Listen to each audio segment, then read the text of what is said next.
नमस्कार, मी प्रांजली. तुम्हाला माहिती आहे का, मोबाईलमुळं आपली मुलं ढ होत आहेत. हो, तुम्ही बरोबर ऐकताय की मोबाईल बघितल्यामुळं आपली मुलं ढ होत आहेत.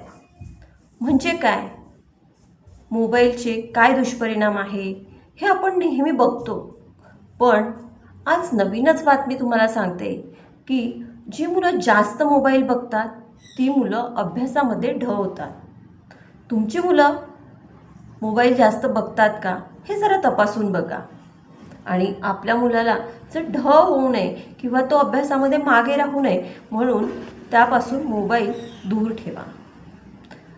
मोबाईल का आला तर आपलं संभाषण व्हावं, यासाठी आपल्याला दूरच्या व्यक्तींसोबत संवाद साधता यावा यासाठी हा मोबाईल आला.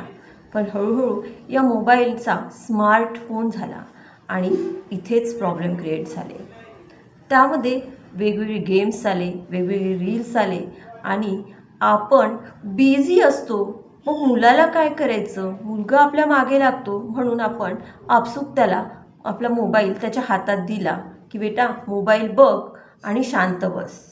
मी अशी कित्येक घरची उदाहरणं तुम्हाला सांगते की जिथं आजी, स्पेशली आजी म्हणतात की अगं तो रडतोय ना, चिडचिड करतोय ना, त्याला गोंधळ करतोय ना, त्याला मोबाईल दे, तो शांत बसेल. पण तुम्ही त्यांच्या आजीचं ऐकू नका, तुम्ही स्वतःच्या मुलाला घडवा. कारण आजींचं गेलं आहे, पण तुमचा मुलगा आहे. तेव्हा तुम्ही आजींनासुद्धा निक्षून सांगा की आई किंवा सासूबाई, तुमचा वेळ गेला, माझा मुलगा आहे, मला त्याचा भविष्याची चिंता आहे. कारण मोबाईलमुळं किती गोष्टी होतात. सर्वप्रथम मोबाईल बघितल्याने मुलांच्या शारीरिक जो काही परिणाम होतो तो म्हणजे त्याचं डोकं दुखायला लागतं, त्याची चिडचिड व्हायला लागते, त्याचे डोळे खराब होतात.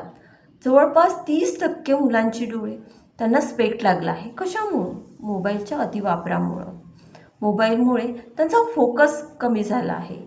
जो काही त्यांचा फोकस होता, त्यांचं कॉन्सन्ट्रेशन होतं, ते जवळपास 50% कमी झालेलं आहे. आपण म्हणतो आणि मग ही जुनी लोकं आपल्याला म्हणतात, काय ही मुलं आजची, आमच्या वेळची आमची मुलं नव्हती अशी, ती शांत बसायची. पण का शांत बसायची? कारण त्यांच्याजवळ मोबाईल नव्हता. मोबाईलमुळं मुलं उत्तेजित होतात. मोबाईलमध्ये बरेचदा आपण त्यांना गेम्स खेळायला देतो. ते गेम्स खूप छान असतात. खूप छान असतात म्हणजे काय, तर ते आपल्याला आनंद देतात. पण जो तो आनंद देतात तो आनंद अगदी तात्पुरता असतो. त्यातून काहीतरी मिळतं. म्हणजे असे बरेचसे गेम्स आहे की त्यातून पॉईंट्स मिळतात, तुम्ही एक लेवल पार करतात आणि मुलांना त्यात इंटरेस्ट वाढतो. पण त्यापेक्षा तुम्ही त्या मोबाईल गेममध्ये आपल्या मुलांना गुंतवून ठेवण्यापेक्षा त्यांना फिजिकल गेममध्ये गुंतवून ठेवा. की अरे, फॉर एक्झाम्पल कराटे आहे, तायक्वांदो आहे, की तुम्ही एक लेवल जशी समोर जाल की तुला व्हाईट बेल्ट होता, मग आता तुला येलो बेल्ट आला, तुझं परत छान केलं तर तुला ब्लू बेल्ट येईल, ग्रीन बेल्ट येईल, म्हणजे जी काय त्यांची सिक्वेन्स आहे ते. तसंच फुटबॉल आहे, क्रिकेट आहे, तर त्यामध्ये सुद्धा तुम्ही स्वतःहून त्यांना प्रोत्साहनपर काही बक्षिसं दिले. बक्षीस देणं म्हणजे काय, तुम्हाला खूप मोठी रक्कम द्यायची नाही आहे. जी मोबाईल गेम खेळतात तर त्यांना काय मिळतं, व्हर्च्युअली काहीतरी पॉईंट्स देतात. तसंच तुम्ही तुमच्या मुलांना जे काय फिजिकल गेम्स ते खेळतात त्यावेळेसुद्धा तुम्ही त्यांना व्हर्च्युअल म्हणण्यापेक्षा, मी व्हर्च्युअली म्हणणार नाही की त्यांना एखादं छोटंसं त्यांची आवडणारी भाजी करून द्या, त्यांचं आवडणारं एखादं फ्रूट त्यांना घेऊन द्या, एखाद्या वेळेस त्यांना तो आवडणारा ज्यूस द्या किंवा त्यांना आवडणारी एखादी डिश करून द्या.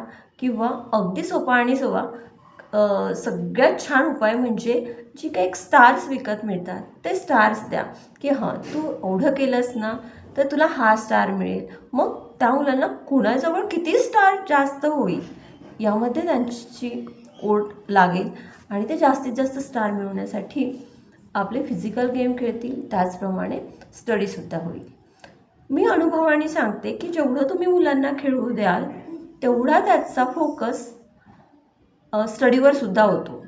कारण जोपर्यंत मुलगा खेळत नाही तोपर्यंत त्याची एनर्जी जी आहे ती त्याला एका ठिकाणी बसून देत नाही. आणि तुम्ही त्याला म्हणताय की अरे स्टडी कर, तो मुळीच स्टडी करणार नाही.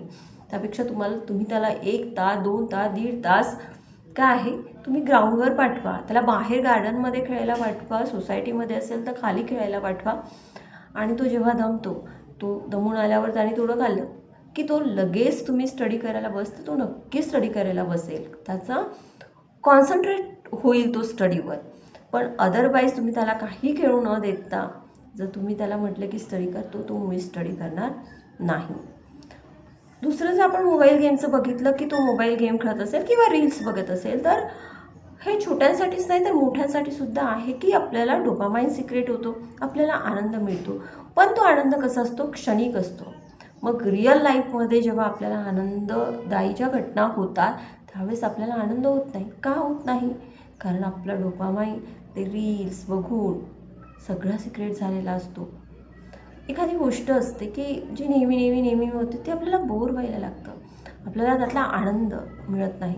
जर तुम्हाला वाटत असेल की आपल्या मुलाला भविष्यात तो आनंददायी असावा, तर त्याला मोबाईलपासून मिळणाऱ्या क्षणिक आनंदापासून दूर ठेवा. तेव्हा तो रिअल लाईफमधला आनंद एन्जॉय करू शकेल.